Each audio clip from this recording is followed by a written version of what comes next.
우리 애는 책을 잘 안 봐요. 뭘 읽어줘야 할지 모르겠어요. 이런 고민 해보신 적 있으신가요? 그럼 한 가지만 체크해보세요. 유치원에서 이번 주에 뭘 배우나요? 요즘 아이가 자주 던지는 질문이 뭔가요? 이 질문들 속에 답이 있습니다.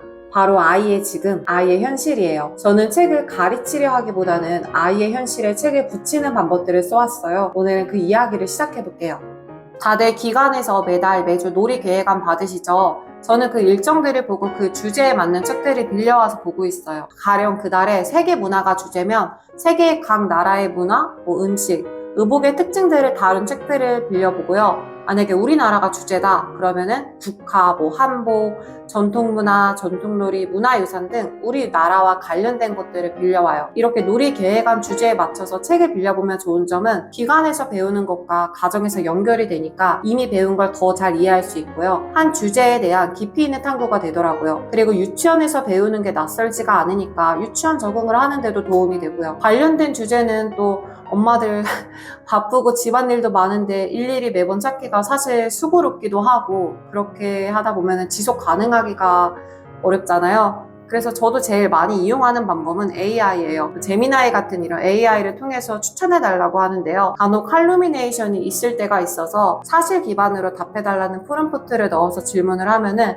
추천을 잘 해주더라고요. 시간적 여유가 있으면은 서점 사이트에서 키워드 검색을 하면은 다른 회원들이 빌린 책 이런 식으로 연간 도선들이 뜨잖아요. 대충 그렇게 평도 볼 수 있고요. 직접 가서 보는 게 아니다 보니까 늘 성공하진 않아요. 한 5권 빌리면 한 권은 별로일 때가 많은데 그래도 대체적으로 한 3-4권은 그 주에 되게 잘 봤던 것 같아요. 저는 계절이 바뀌는 게 크게 와닿을 때쯤 가령 가을엔 낙엽이 물들어가고 겨울엔 눈이 내리고 이런 그림책은 그 계절에 꼭 읽어주는 것 같아요. 이거는 앞서 소개해드린 유치원 놀이계획안 계절 테마로도 자주 등장하더라고요. 계절 그림책을 읽으면 좋은 점은 밖에서 느끼는 오감 경험과 책이 매칭이 된다는 거예요. 지금 아이가 살아가는 세상을 이해하는 데 좋은 보조도구가 된다는 거죠.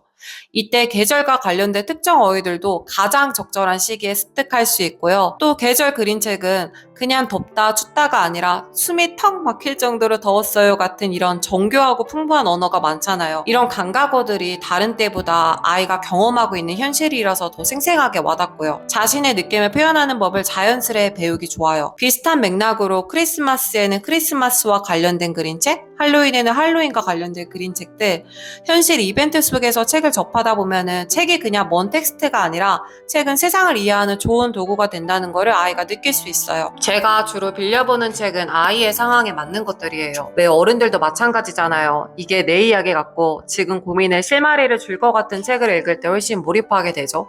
아이들도 마찬가지인 것 같아요. 아이가 친구 문제에 고민을 하고 있을 때는 같은 문제로 고민하는 그런 주인공이 나오는 책을 읽어주었고요. 작년에 소중한 가족을 보냈을 때는 아이가 한동안 죽음에 대해서 많이 물어보고 되게 슬퍼했거든요. 그때 이별과 죽음에 대한 그림책을 읽으면서 같이 이야기를 나눴던 기억이 나요. 책 속의 주인공이 나랑 같은 고민을 하고 같이 어려움을 겪고 헤쳐나가는 모습을 보면서 때로는 제가 말을 해주는 것보다 더 큰 공감을 받는 것 같더라고요. 아이한테는 배변 독립, 수면 독립, 유치 빠지기 등 여러 성장 발달 단계들도 있고 그에 따라서 고민이나 관심 주제가 계속해서 바뀌잖아요.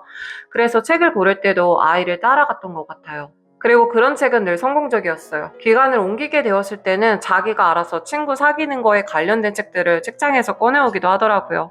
나중에 아이가 인생을 살아가면서 책은 인생에 좋은 나침판이 될 수 있다는 그런 깨달음도 얻을 수 있고요. 아이가 책 읽기에 관심이 없거나 무슨 책을 읽혀야 될지 고민되실 때 아이의 현실 경험과 가장 맞닿은 책을 읽으면 그게 가장 잘 읽히는 책이 될 거예요. 예전에 읽었던 독서법에 대한 책이 있는데 그 책에서 한 주제를 팔 때 줄줄이 엮기라고 표현을 하더라고요. 저도 제 아이 독서는 줄줄이 엮기 독서법을 하고 있어요.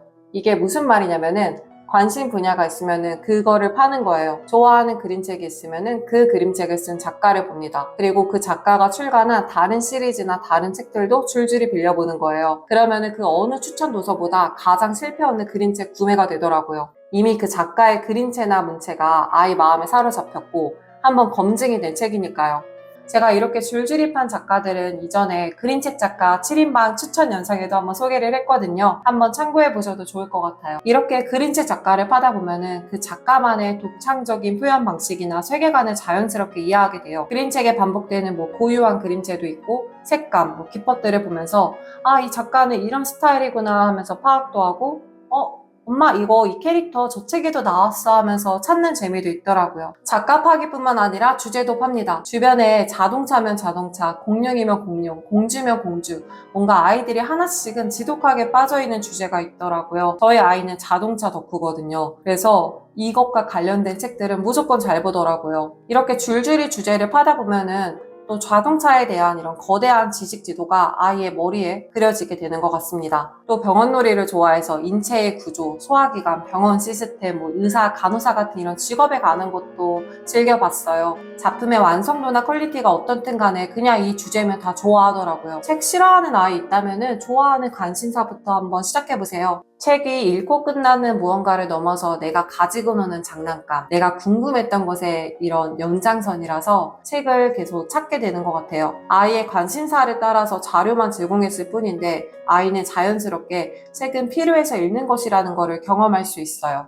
요즘은 유명 작가의 그림책들은 공연이나 전시로도 쉽게 접할 수 있더라고요. 저도 아이가 좋아하는 백희나 작가님의 그림책 뮤지컬을 몇 번 갔다 왔는데요. 웬만해서 책으로 봤던 거는 기회가 되면은 다 보는 편이에요. 아이랑 좋은 추억이 되는 건 당연하고요. 같은 이야기도 무대에서는 다르게 표현되잖아요. 노래로 바뀌기도 하고 서사가 조금 더 더해지기도 하고 책과 비교하면서 이야기를 조금 더 입체적으로 이해하게 되는 것 같아요. 연기자의 표정은 더 풍부하고 음악도 있으니까 책 이야기를 더 좋아하고 더 몰입하게 되고 기억이 훨씬 오래 가더라고요. 그래서 꼭 아이가 좋아하는 그림책 뮤지컬이 있으면은 한 번쯤 꼭 가보시는 거 추천해요. 오늘 소개한 방법들을 놓고 보니까 결국 답은 하나인 것 같아요. 어떤 책을 읽힐까 고민될 때 아이의 지금, 여기, 현실에 책을 붙이는 거죠. 오늘 나눈 방법 중 한 가지만 시도해보세요. 유치원 놀이 계획안을 활용하든 아이 관심사를 따라가든 아이의 현실과 맞닿은 책 한 권이면 충분합니다. 그 작은 시작이 아이에게 책은 필요해서 읽는 것이라는 경험이 될 거예요. 영상 봐주셔서 감사합니다.